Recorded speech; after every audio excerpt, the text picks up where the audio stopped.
Nik, welcome to the Bitcoin Infinity Show. Nice to have you here. Dude, thanks for having me. Appreciate it. Yes, you're a guy I've been wanting to talk to for a long time. Ever since I read your first book, Layered Money. That is your first book, right? At least your first Bitcoin book. I found that to be great. I mean, like all Bitcoin books, like the more Bitcoin books there are, the more repetitive they get. But this was one I read pretty early on, so I hadn't gotten like bored with Bitcoin books yet, and it really took it's a very good companion to the other books because it talked about money evolving in layers, and I just love that framing. But this is the first time you've been you've been on this show, so why don't you give our listeners a little TLDR on Nik Bhatia and who you are, where you're coming from, and where you're going. Thank you so much. So I'm California born. My parents came to the United States from India. My grandfather moved our family from India. So strong connection with the country. My wife is also from there, but I'm through and through an American, and a very strong California identity, actually, I would say as well. I went to university here in Southern California at USC. And then I went to Spain to study finance, and I got a master's degree in Europe. I came back, worked for a hedge fund in fixed income. I was you can call it middle office paper pusher, but it's very small shop. So I got to do and see very front office level of portfolio management at a hedge fund, high level institutional clients. And then I moved on and got a job as a bond trader, traded treasuries for several years at a large asset manager, institutional clients, trading treasuries, repo, Eurodollar futures, and treasury futures mainly. So that was where I really built my core competency, which is money markets and fixed income and US treasuries. And what goes into studying that? It's all of global macroeconomics, Fed watching, economy watching, and geopolitics. So all of it. And that's what I love to do, is be a global macroeconomic reader and thinker. And I used to be a reader, thinker, and trader. And after a certain point, got the opportunity to teach at my alma mater, USC, and teach fixed income there, and use that as an opportunity to change my career into an author.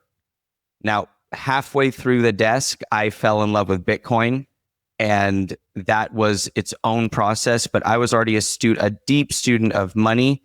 I was a sound money student and advocate. I was a gold holder, and so when I found Bitcoin, it was very natural for me to latch onto it as an idea.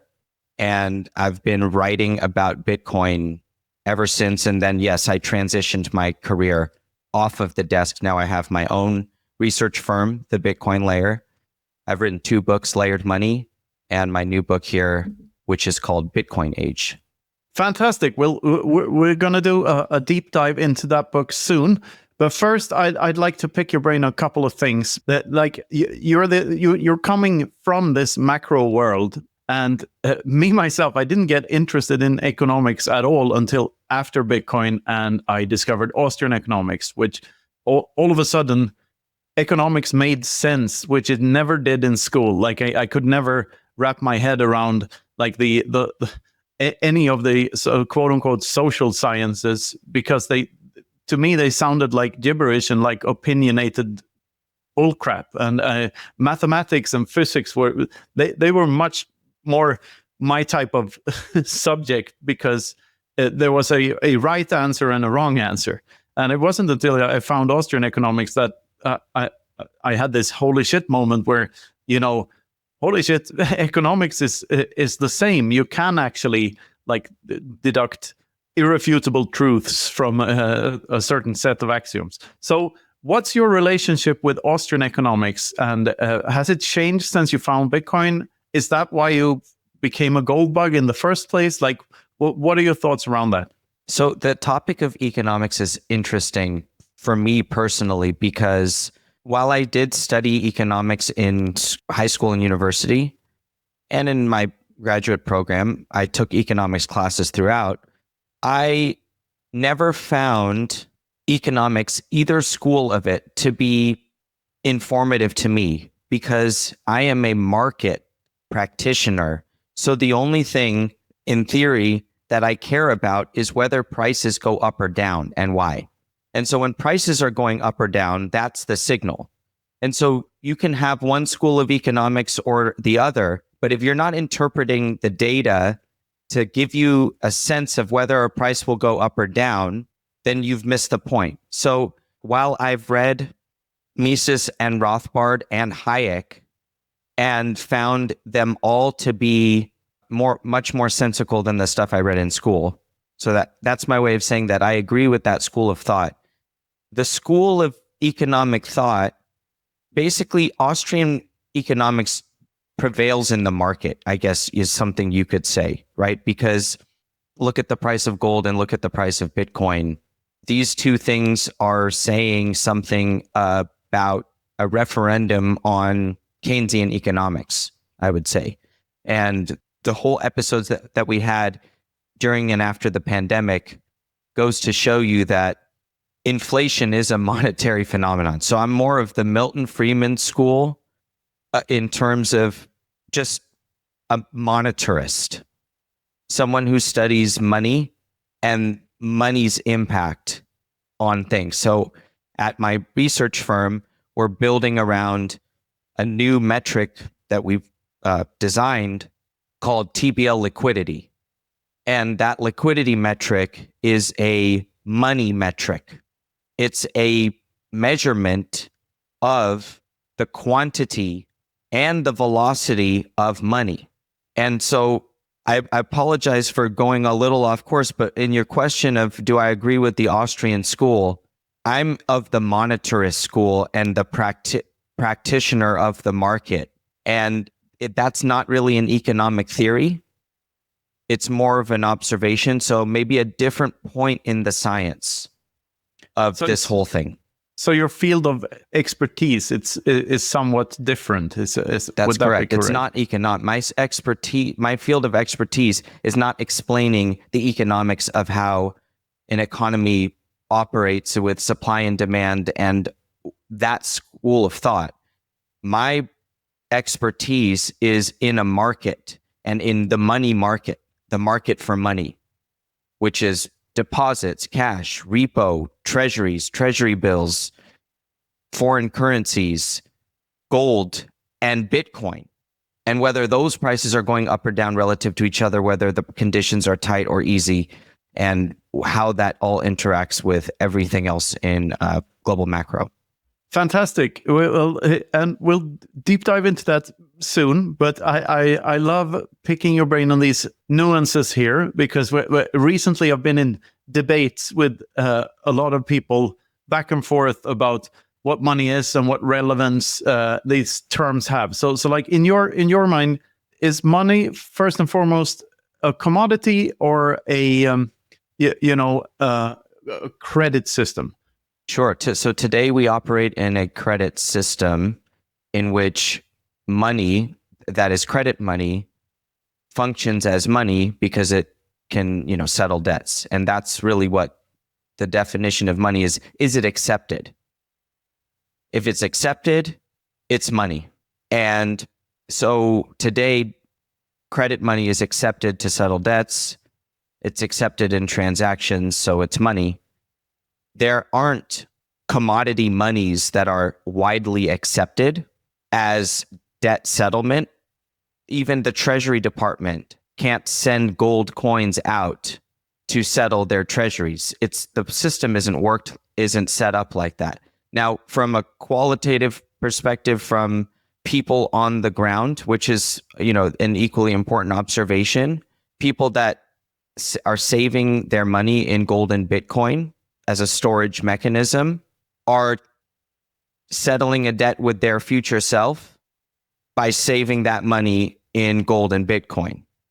So making gold and Bitcoin, very much money-like, but not in the traditional sense of, the monetary system per se. So the monetary system, gold and Bitcoin don't really fit into it, but from everyday person's perspective, and now more and more in the practitioner's life, they are functioning as money. I would point out that GLD, the ETF, that by the way has now been surpassed in size. If you add IBIT and FBTC together, they're already bigger than GLD, the ETF, which is staggering.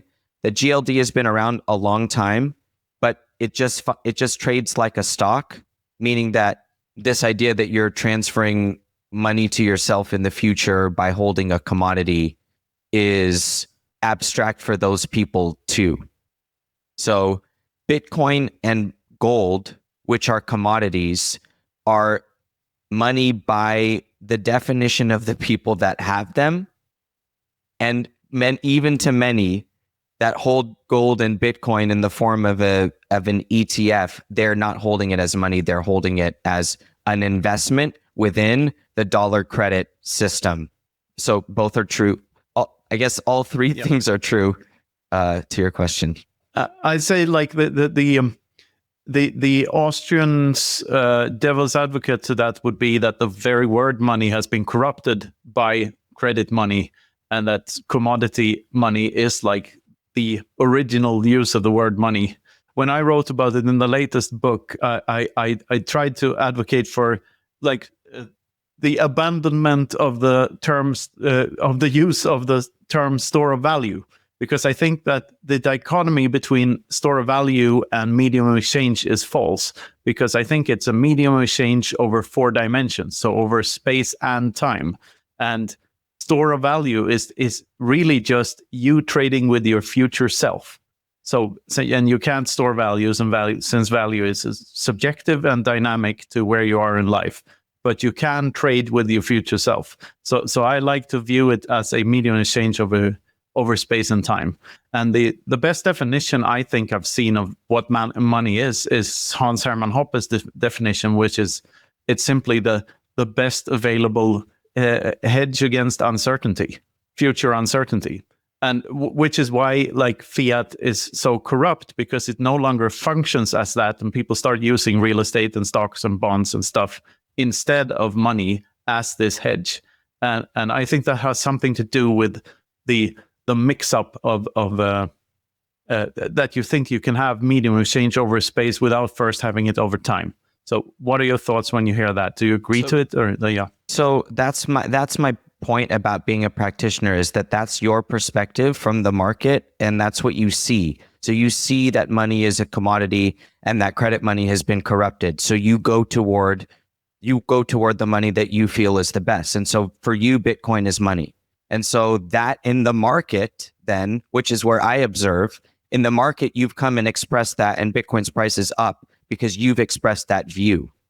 So I observe that and I say, yes, there are people that are valuing this, and I believe that they've read Austrian economics and that they understand that credit money has been corrupted.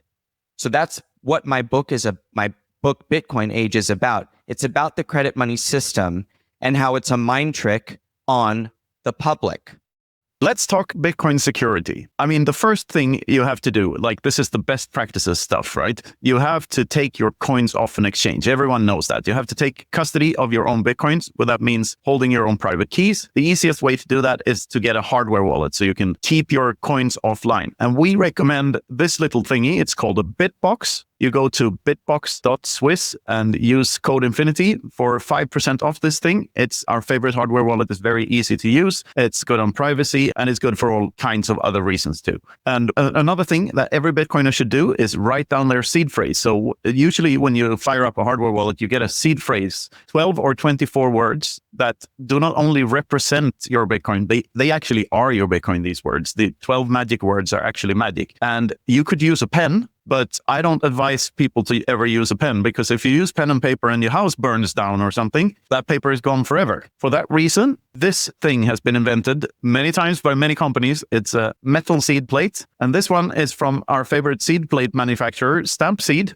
You get this beautiful hammer and you can stamp your seed into this metal plate. And this particular one, you can do your own design. Here on the backside, this has no design on it, but there's a beautiful everything divided seed plate that you can get. If you use code Infinity, you get 15% off everything on their store. So stampseed.com, go there and figure out more. And if you want to buy what we call a shit ton of Bitcoin, you should probably secure them in a multi-sig solution of some kind that have like more professional custody. And for that, we recommend the bitcoinadvisor.com. This is a bunch of happy Australian people that are more than willing to help you and handhold you into Bitcoin multi-sig custody. One key is held by you, one by them, and one by a third party. And you need 2 out of the 3 keys to unlock your Bitcoin. This is for Bitcoin inheritance and for people who want to buy, a shit ton of Bitcoin. So secure your Bitcoin. Go to Stampseed, go to Bitbox, go to the Bitcoin Advisor, and brush your teeth. Great. Then we get into that. That's perfect transition. So apart from that, what is the book about more? Like, what is that the main thesis of the book? It opens actually with a scene from the Phantom Menace episode 1 of Star Wars. And it's a scene that a Jedi is trying to pay for parts for his spaceship, and he has Republic credits, and the mechanic doesn't accept the money. So he has to come up, he has to wager on the race, and later in the movie. But in that scene, the credits aren't good because you're on a distant planet, and he doesn't recognize that, and he says, I need something more real. And then the Jedi tries to mind trick him, and it doesn't work on this creature. And he says, what are you, a Jedi? Mind tricks won't work on me, only money. So it's an Austrian scene, it's an Austrian scene itself is how I open the book. And now why does the mechanic not take the Republic credits, but everyone else in the world goes about and takes dollars? And that's what you're saying, that credit money is corrupted. Well, I hate to tell you, but there are billions of people that are just accepting them blindly every day for their precious time and labor. So I explain the origin of today's global banking dollar credit system in 6 steps in the book to explain to people what this dollar system is and how they have been mind tricked. It's so great that it's that scene, because that's my favorite scene, not from the entire Star Wars movie, whatever. I'd call it a 6th trilogy because I don't count the Disney stuff. But from the first 3, that is absolutely it's the blue guy with the little wings, right? That's who correct. Owns Anakin. Yeah. No, it's great. So what's the? I guess the Jedi were actually politicians in the movie too. So like you could call them the mind trick, an actual mind trick. So what is the great Jedi mind trick that central bankers and politicians and whoever they are in this story that they've been able to pull off? Like what is the greatest mind trick? The credit system requires perpetual expansion.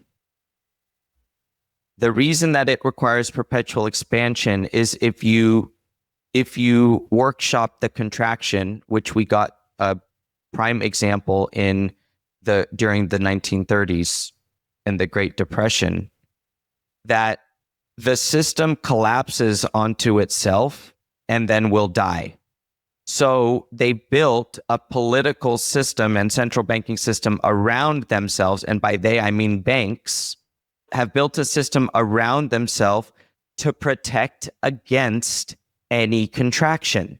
So they guarantee expansion by controlling the world and instituting a system that allows them to do this, all in the name of this is the way that we've built the system. And if it contracts for too long, it's bad.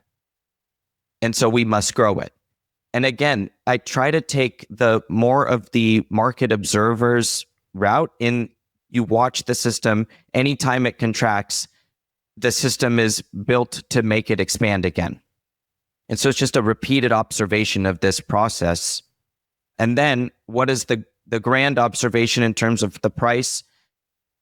Homes have gone from $25,000 to $420,000 since 1971. And incomes have gone from $9,000 to $80,000. So you only needed 2.5 years of income to afford a house 50 years ago. Now you need 5. So it's expanding in a disadvantageous way to the average American. And that system is built to enrich those that are closest to the system's expansion, and it works against everybody else that is observing this phenomenon of homes getting more expensive in terms of their labor or falling behind. So it's an explanation as to why that happens. And the key line to understand that in the book, which is that if credit money and the unlocking of it, which is a banking practice, so it's a bank that can create money, or a central bank, but a bank that creates money. Whoever is closest to the tap of the money can capture and benefit from the expansion of the system. And those that aren't even invited into the room are guaranteed to fall behind, because prices will go up without them, not because of them. And so that dynamic needs to be explained. And I try to illustrate that very clearly to people to show them that the cards are indeed stacked against them for this specific reason of a global banking dollar system. It's not just an American dollar phenomenon. It's much more than that. And so I tell the story of the Eurodollar as well, which is an important feature. And I'm only talking about here 3 of the 14 chapters, but we've talked about credit money to start. So I want to explain to people that 3 of the chapters early are fully dedicated to this explaining this credit money system. But yes, the book also explains the origin of Bitcoin, which requires the origin of the internet and the origin of applied cryptography or encryption. And so I tell both of those stories as well. Yeah, it's funny, like speaking as a non-American, my ability to buy a house in America has like that you said two salaries as compared to 5 salaries. For 2.5 compared to 5. Yes. For me, it's probably 50 salaries at this point, right? Because I'm simply not using the world's reserve currency, because I'm further away from the monetary spigot. That's correct. And this is it's wonderful, because this is about the Cantillon effect, which is I think everyone in the world should be aware of, and it's something that all Bitcoiners are aware of, and everyone else should be too. So, in your mind, like this is harking back a bit to the Austrian versus Keynesianism, or Austrian versus Chicago, whatever you may call it. Is inflation necessary for the economy to function? It's necessary for the credit system to survive, but not necessarily for a economic system to function. Well, then and we have the period of the gold standard to observe that it can work without that type of expansion or monetary inflation. So I believe that it is possible. Now, I don't project the demise of the credit system in my book, because of how entrenched it is. So, in a book, you have to choose the message that you're trying to get across. So I'm trying to illustrate a dynamic that works against people today, and not try to project or promise them that it'll go away tomorrow because of Bitcoin, but rather Bitcoin can be a tool to empower them against this dynamic. And I try to show that empirically with numbers, that the price of a house has fallen from 1,000 Bitcoin to 5 Bitcoin. And that is a very powerful image as well. So if Bitcoin can be a tool of empowerment, That's the message that I am trying to get across. Not necessarily that, hey, the whole system could survive without inflation, because again, it gets to an economics debate. Yeah, I guess it does. Also, the gold standard was not gold is not finite the way Bitcoin is absolutely finite, right? So gold so prices were stable on gold because the ability to find new gold had a parallel evolution to the ability to do everything else in society, I guess, is a way to put it. I think there's a cow priced in gold is the same now approximately as it was in the days of Mesopotamia, like 5,000 years ago, because finding new gold and making cows are equally more easy to pull off nowadays as back then. And I just find it fascinating to like imagine a future where prices cannot go up because denominated in Bitcoin. It's such a mind fuck for lack of a better word, because you have to like rethink everything in a society where all prices go down. But if you really ask yourself the simple question, the simple questions, it seems so obvious. Like if you practice doing something, do you get better or worse at doing that something? And the answer to that is obviously you probably get better. And so humans get better at doing stuff. And the follow-up question to that, I'd say, would be, so why aren't prices falling forever? And most people don't ask that follow-up question. And it never strikes them that or that this could be the case. And I think I do actually talk about this exact thing in early in the book in chapter 2. I call it my Jeff Booth thesis. That prices should fall actually as we get better at things, and so I fully agree with that concept. Now, what you're saying about a system in which prices fall, they can and are falling in Bitcoin, but we have a credit money system, so they rise denominated in that credit money because of its expansion. So I don't see the credit system going away, nor the dollar, and it can become even more expansionary than it ever has nominally into the future because of the relative power of the United States versus other countries. So there's a runway for the dollar and the credit money system that stretches far beyond my ability to see past.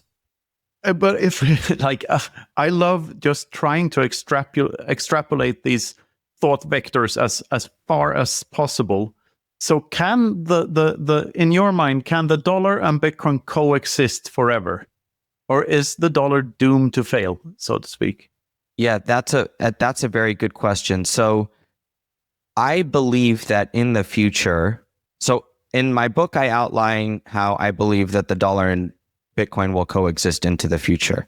Now to go to the distant future, I believe that the dollar, in order to survive, and the credit system to survive alongside Bitcoin, without Bitcoin completely, basically Bitcoin is it's an answer to, it's a way to measure the dollar and how weak the dollar is relative to money, right? Which is actually, I think, what we're talking about here. Real commodity money. And so it is a disciplinary force in the future. Bitcoin is a disciplinary force on the dollar credit system if it wants to survive and coexist. And so I think that's the dichotomy in the future, that and that's goes back to the layered money thesis, that if the dollar wants to survive, it needs to be actually anchored in part by Bitcoin. And that's actually a state phenomenon, right? Only the national currency issuer can make that type of decision to hold, a hard money against their currency. So that's this hard money standard idea in the future, where it doesn't have to be a hard Bitcoin exchange rate where you can go and trade your dollars for Bitcoin at the treasury. It could, but it's more that the expansion of the credit money system should be regulated in some way, in some emergent way. And one of the ways it could do, a nation could do that, is by having Bitcoin on its balance sheet. And do you think they will? Well, what's interesting is that in the last 3 months, we've seen a speed of change in U.S. national policy that I've never witnessed before. And I'm not a grand historian of U.S. politics, let's say, right? I'm a casual observer of it, but in my lifetime, I've never seen anything like this. And I believe that all things are on the table. In fact, in the last couple days, I have more and more understood that this administration is trying to get a monetary reset and a new Bretton Woods agreement. So, yes. So this idea that I can't see a dollar and Bitcoin system, or that Bitcoin is a disciplinary force on the dollar, that I can't really see that because it might happen in the next 10 or 20 or 30 years. It could happen in 6 months out of nowhere, and it wouldn't even shock me because of the strategic Bitcoin reserve was signed a few weeks ago before the tariffs were launched. So what is that even? I mean, how do you even interpret that? It's really mind-bending. So how far is this current political environment willing to go along that line? It's a question that I can't answer. So a bunch of I don't knows right now. Yeah, I know, but what a time to be alive, right? Yes. So I have a few thoughts around all of this stuff. And first of all, like they usually call the fiat system that every politician is just kicking the can down the road. But I would say it's more akin to rolling the snowball down the hill, because it's picking up even more and more debt exponentially, right? Because the whole thing is that there's never enough money in the system to repay all the debt, because of the interest has to be paid back with credit money that does not exist, but require even more credit money to come into being. And this is why this is such an unstoppable force, and why it's so inevitable that fiat currencies have to die at some point, because it's as you say, it requires forever expansion, and that just can't happen. Now, hear me out 1 second. Let me explain a potential thing that can happen. Now, I'm not projecting this, but this is something that I think about right now. The U.S. has a big trade deficit, so we export dollars. Then the foreigners buy U.S. treasuries. So there's this huge capital surplus and a huge current account deficit. And that's because we basically import things into the United States and export the dollars. Now, if we start making some of the stuff in the United States, or you start exporting more weapons, basically is one of the things that it sounds like the administration wants to do, just export weapons to the rest of the world. You reduce the amount of dollar stock abroad, so you can, in theory, reduce the amount of debt held by countries outside of the United States.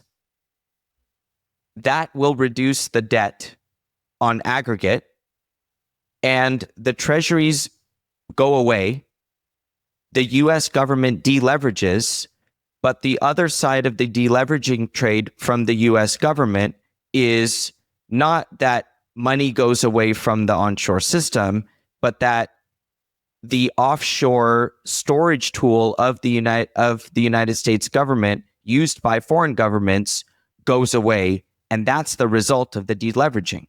So in that scenario, you could get a stronger US fiscal picture, less debt, falling debt to GDP, without a destruction of the onshore credit creation system, which is instituted by banks. You actually try to spur that on with banking deregulation, which they're trying to do also. So there's a scenario where the United States debt stock falls, the debt to GDP falls, and the health of the United States and the dollar system is, you not just kicked the can down the road, but you've actually repaired some of the problem. I believe that is possible, and something that I'm actively watching for in my ongoing research. And is this a win-win thing though, or is it at the expense of other countries that getting rugged? Oh, yes, because if they can't use the dollar in the same way that they do. So one of the things that the administration is saying is that if China and Brazil are trading with each other in dollars, we're giving them a free gift, basically, as a country. We're giving them a free tool to use with benefiting the two countries. Well, it benefits the US too, right? Well, that's what they're saying, is that there is a limit to the benefit, or there is a price to pay for it. And that's really what they're saying about the weapons, is that if you want to use the dollar in your trade, you have to pay for that good. It's good for us, but we want to extract something out of it. And so that's a political play. That's a political play. And that is the potential policy action. When we talk about the export of weapons, what you're doing is you're physically reducing the trade deficit. So that's one of the things that I'm watching for. To me, it sounds like more like something a bank would do than a nation state. Well, not that I have the highest thoughts about nation states, but it sounds like, okay, so you decouple the dollar from gold so that you could print greenbacks and pay for everything with them. So you sent the rest of the world green paper, and you got oil in return and stuff. And all of a sudden, I'm saying you now, but I don't mean you personally. I mean, this is what the US did, of course, in terms of foreign policy. So you've been paying for everything with fiduciary media for at least since the 70s. And now you want to charge people for it too, for using that kind of money? Is that no? It's actually an answer to the Eurodollar system. So the Eurodollar system emerged outside of the United States and instituted by banks outside of the United States, and they created a bunch of currency, and they created the currency to trade oil with each other. And so that whole system exists because the US Federal Reserve observed it in the late 50s and eventually allowed it, and then participated in the backstopping of it in the 1970s. I tell all of these stories in my book, Bitcoin Age. They're very, very important because they illustrate that the global banking cartel creating these dollars is actually taking advantage of the US currency, which is it's a US dollar in name only. It's not a US dollar. It's a global banking dollar. And that's an important distinction. Yeah. So well, that's very clear to see that the American people doesn't necessarily benefit from the dollar being the thing or the global reserve currency. Like to begin with, you don't see the little guy in the U.S. Benefiting very much from that. As you said before, you need 5 salaries instead of 2 to buy a house. So it hasn't benefited normal people. Hello there. I'm Knut Svanholm, and I'm an international village idiot and author. These are my books on Bitcoin. Bitcoin Sovereignty Through Mathematics, Bitcoin Independence Reimagined, Bitcoin Everything Divided by 21 Million, and Bitcoin The Inverse of Clown World. These are now re-edited, redesigned, and available from the Bitcoin Infinity Store. I mean, look at that. Look at how your collection could look. Oh, it's upside down. but there they are anyway. But more than that, all of these books will be released for free, chapter by chapter, week by week on Noster. Also accompanied by a video that Luke and I will make talking about the ideas in the book, where we answer your questions, because you can sign up for the Bitcoin Infinity Academy and join courses for each and every one of the books and talk to us every now and then and get other perks like a free set of steak knives. So go to the Bitcoin Infinity store right now, get the books, sign up for the Academy. The steak knives is only a maybe. All right then. Do you see Bitcoin fixing this for nation states? Because, yeah, this is where I was going before with the snowball analogy. So I'd say like the US having a reserve, you can have your opinions on that. I think mine is like I would have preferred for regular people to be able to stockpile as much Bitcoin as possible before the whole nation state game theory thing started. But it is what it is. At least number go up. I guess that's good. But wouldn't the US have to tie Bitcoin to the actual dollar and like have something like a redeemability thing going for it to actually be able to save the dollar? If Bitcoin plays a part in how the dollar survives.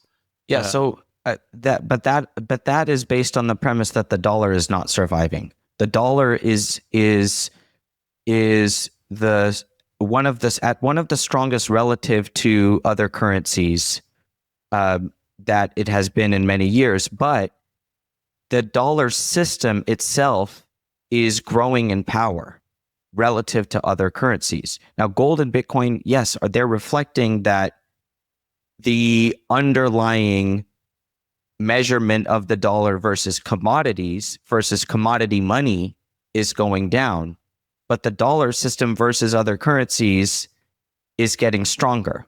And I actually believe that many fiat currencies will die and go away in a new monetary system. So I believe that the dollar system itself is getting stronger versus its peers. And so why would the US need to institute any redeemability? That only makes the strategic Bitcoin reserve subject to foreign withdrawal. And that doesn't make any sense. I guess it's because I view it from I'm so used to viewing the dollar from a Bitcoiner lens. Like I have just seen the dollar plummet in terms of Bitcoin because I use Bitcoin as my main unit of account, and I just see these other currencies, including the dollar, collapse. So I don't see why, in the long run, why anyone would choose to use that when you have something that is so much better. I guess that's the simplest way to ask the question. Listen, I believe in Bitcoin. I think the same amount that you do in its power to protect yourself from this system that we're describing. But I think that I have a much longer lifeline in my mind for the current system and for people and institutions and nation states to continue to use it, into perpetuity. So I don't see this like disintegration of the system because people are suddenly enlightened by Bitcoin. The states themselves have their own problems to solve, and currency is one of their main tools that they use, and trade and debt financing, and that's just the way that governments operate. So I just don't see that system going away, or for them having to all of a sudden say that, oh, we're going to unfiat the system.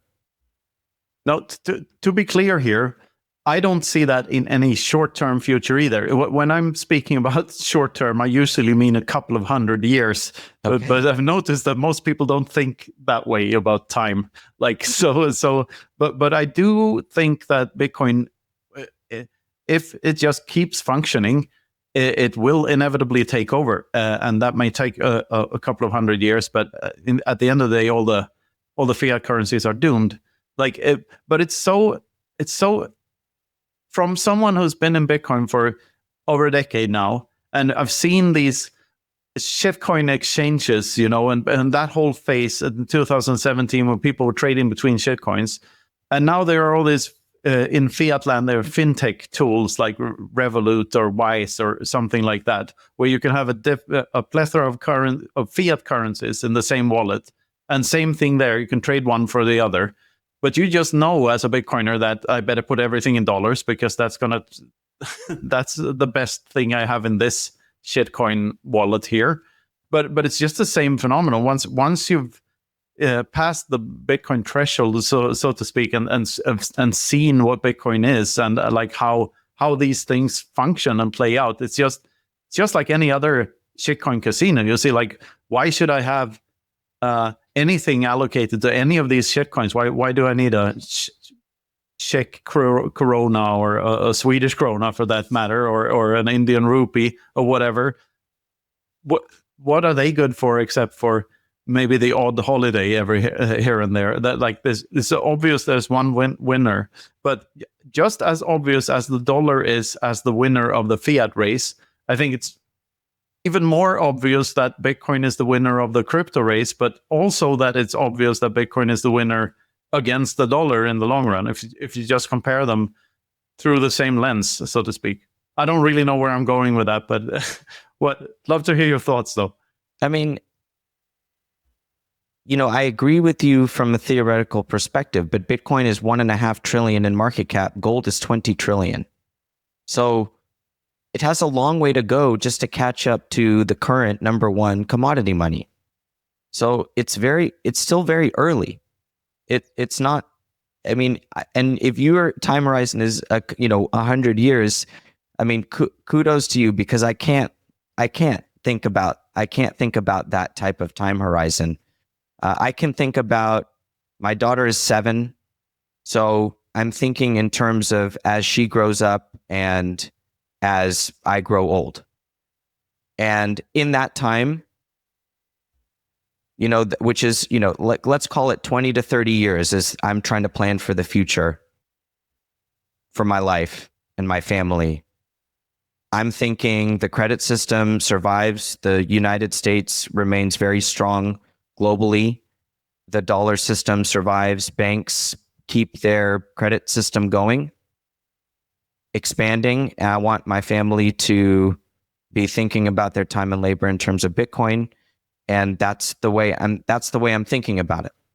Yeah, I mean, I think about things that way too, of course. I do, however, think that to a certain extent, that is part of what made the credit system emerge, is that people they think about their own lifespan and they don't necessarily think generationally. And if fiat, once it started, it sort of made everyone's time preference higher, as we love to talk about the time preference in the Bitcoin space, and therefore people have even shorter time horizons. And I think when you introduce something like Bitcoin, that is like, it's hard to make sense of it if you don't think over a very long time span, like with all the halvings and what happens after the year 2140 and all of that. Like, you have to take all of these things into consideration, while you don't have to do that with the dollar. Anyway, are we still on chapter 3 of the book? Do we have 10 chapters to go? How far into the book are we, like, discussion wise? Well, because we've jumped around talking about Bitcoin, and I think a lot of the Bitcoin chapters, try to explain Bitcoin from the emergent value of it. So the fact that it is a decentralized, scarce currency, and that was understood early and then built on itself over time. So a lot of the Bitcoin chapters are dedicated to where the value comes from, and that value comes from the decentralization and the story behind it. So I tell a really great story about the origin of the internet's core protocol, TCP, IP, and where that came from, starting in the ARPANET in the US Defense Department, and the ideas and the heroes around that. And then the origins of public key cryptography, which also is a fascinating story that comes from deep down inside the NSA, again, another U.S. government agency. So some really fascinating stories about the origins of the internet, the cypherpunks, their earliest meetings on the beaches of Santa Barbara in California, the crypto conferences of 1981 and 1982. And then, I tell a brief story also about the United States government recognizing Bitcoin as part of the First Amendment. And that is something that I believe adds another subset of society to the potential owners and people that recognize Bitcoin for its value. I think that's a very strong force. United States government is a very powerful force in this world, and for it to endorse Bitcoin endorse and understand Bitcoin in a choppy, haphazard, but still clear string of events from 2013 to 2025. Those events are part of Bitcoin's history as well. It's a late chapter in the book, but the United States government is an important force in the lasting of Bitcoin, just as they were in the founding of the internet. They were the, instrumental actor. If we think about the Defense Department, the instrumental actor of networking computers together. And so there's a strong connection between Bitcoin and the United States. And I think that connection runs through the First Amendment. It runs through the decentralization of powers and freedom. And those are all messages that I tried to close the book with. Those are beautiful messages. So in your mind, is Bitcoin unstoppable? Or does it depend on things like the US government? Or is it truly unstoppable? Well, it's co-opted the government. That's the point here. The government is a representation of the electorate. So the American people that are Bitcoiners have co-opted the US government. It's phenomenal to see. And so Bitcoin is unstoppable from that perspective, because look at what Bitcoin has done. It's taken over in terms of allowing itself to exist and thrive, coded by US law. That's not the government endorsing. The US government is a representative government. And call me naive for saying that, but it is a representative government. That's how it's structured.